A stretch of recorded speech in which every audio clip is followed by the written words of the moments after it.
What's up, tubers? It's your boy Scotty Z coming at you with another EVT video. Are you like me, tired of the cab locks always leaking at the most inopportune times, just to hope that the parts department has one in stock so you can keep the unit in service? Well, stop spending $300 on a new cab lock, spend $30 on some seals, and just rebuild it. Let's get into it. Okay, so there is nothing wrong with this cab lock at the moment.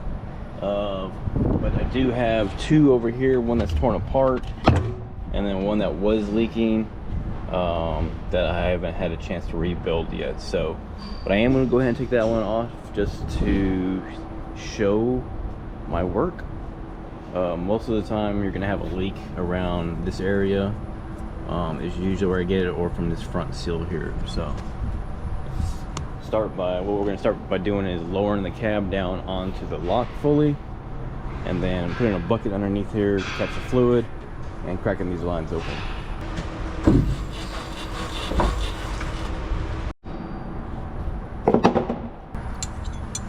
going to open these slowly, obviously. Going to be a little bit of fluid coming out, maybe under a little bit of pressure.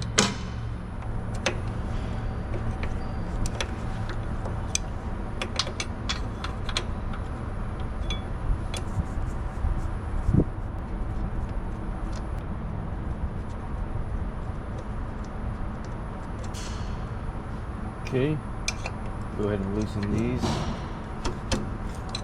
fittings. So 9/16 French. Okay, 9/16 on those sides.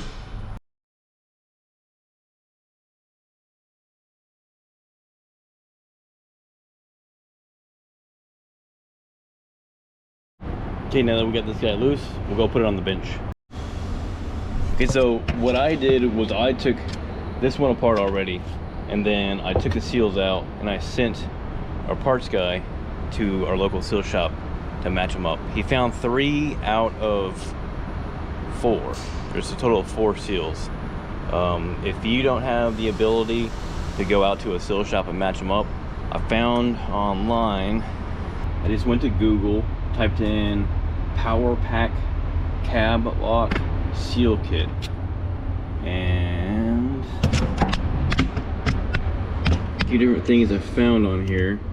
Looks like there's a seller on eBay that sells a kit for military LMTV, and then at Midwest Military Equipment has some.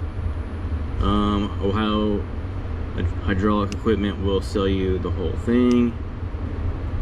You may be able to get a kit from Power Pack themselves. Anyways, if anyone knows if you can actually get one from Power Pack themselves, you know, let us know in the comments. I don't know if you can or not. It should be simple enough to just take off the seals and take them to a seal shop and have them match them up. But the guy on eBay here, the military LMTV LH500000104. It's the same one that we're using here. So anyways, these are the parts numbers for the big seal on the inner side. The 216U90. This itty bitty one is D0312, and then this middle size one is a AN03.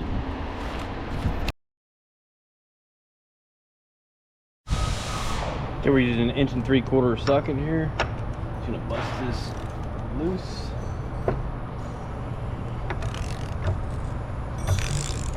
There's a spring in here too, so you kind of want to put some pressure on it as you're backing it out. After a couple more turns, there it goes. Almost lost 2 pieces there.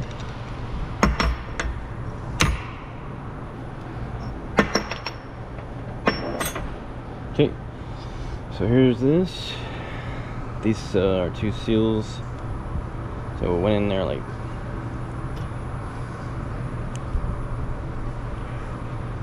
that, with the little lip facing down, and then the little plastic ring in there. That's how those go.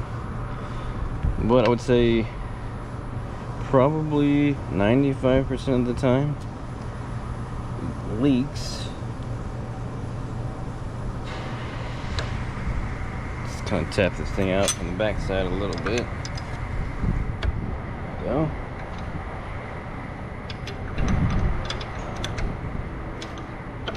There we go, making a mess. I would say 95% of the time it's going to leak from this seal right here. So I'm going to have another seal, the back side back through here. You have to you can kind of push this out of the way and then pick that one out. And there's also another seal down in the middle of that. I would say just to inspect that one. If it doesn't look damaged, you can reuse it. Most of the time it's either leaking from the one I just showed you or the one that's back here. Okay, so we got all of our pieces laid out here. Got our new seals here.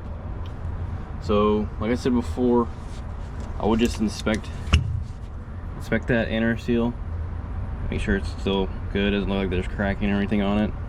Like I said, most of the time it's not leaking from there, it's going to leak from either the one that's on the lock cylinder or the one that's on the back side. So let's go ahead and get this back one out here.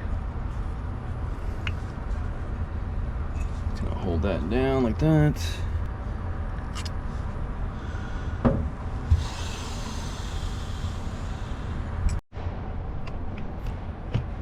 Okay, so don't mess around. Take this clip off, take this pin out.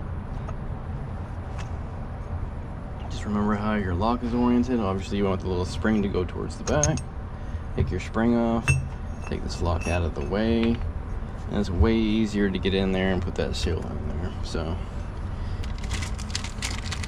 okay, you don't want to put the like the beveled edge going towards the lock itself. So the fatter part's going to go down inside the hole. Just going to work it around there.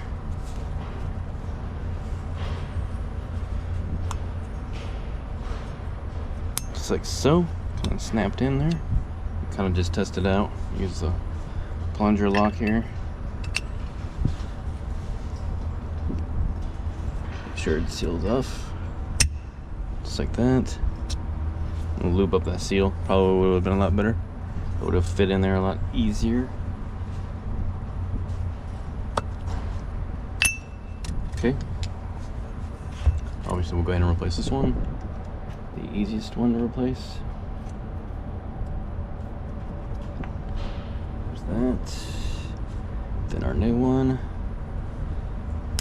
We will go ahead and lube all these up. I'm actually just using the leftover ATF that was on it. Then if you're going to replace your inner seal, that midway point one, obviously do it now. I'm going to, because it's not leaking from there. Push that back in. A little love tap. Alright.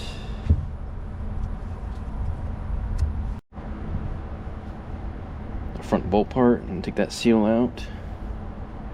Put the new seal in. Plastic washer. Try not to lose our stuff here. So we're gonna do this sideways like that. There we go. Make sure washer's still good.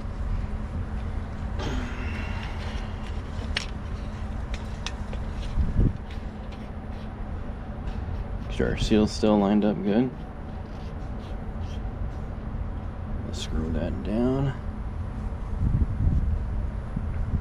Actually, no, we're gonna back up a little bit. We need to put our lock back in first, because this is gonna be really hard to put this lock in.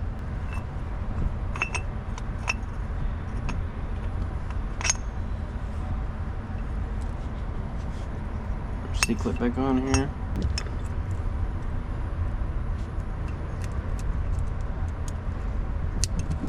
There we go. Get our little spring put back on here. Just like so. Okay, now we'll put this guy back on. Make sure our seal is still good in there. There's that. The spring.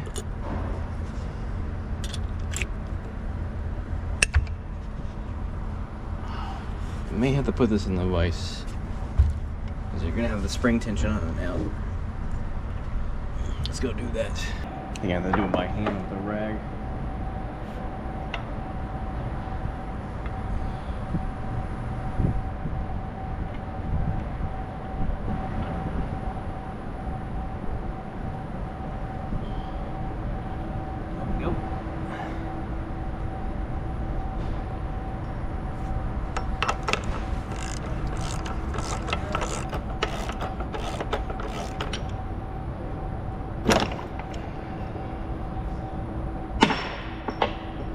And that's it.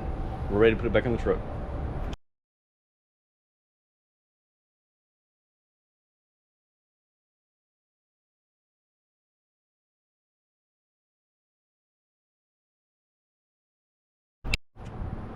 Now you may want to pay attention to how these bolts go in, because originally these were coming up through the bottom. On this side there's plenty of room, so I don't have to really bother with that. I don't really have to pay attention to that. So then I can put these fittings on with it on, mounted on the truck. If you have to put them up from the bottom up, the bolts from the bottom up through the lock, you'll want to put these on before you mount it to the truck. So it's just a FYI. On this particular unit, it doesn't really matter because there's enough room on either side. Some units, there's like a little cubby hole here that you're gonna have to maneuver around. So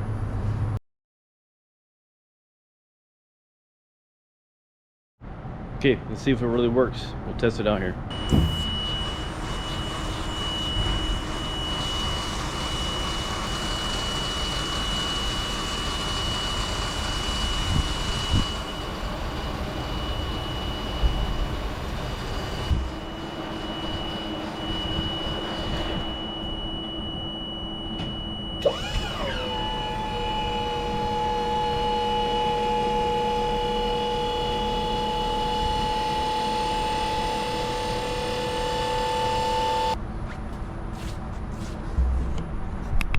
Well, that's just about it, guys. Hope you learned something. I learned something. If you want to replace that rear seal, go ahead and take the pin out for the locking mechanism. It's going to be a lot easier than trying to like just fight the spring. But anyways, hope that helps. So until next time, don't just follow the rules, lead the pack. Later.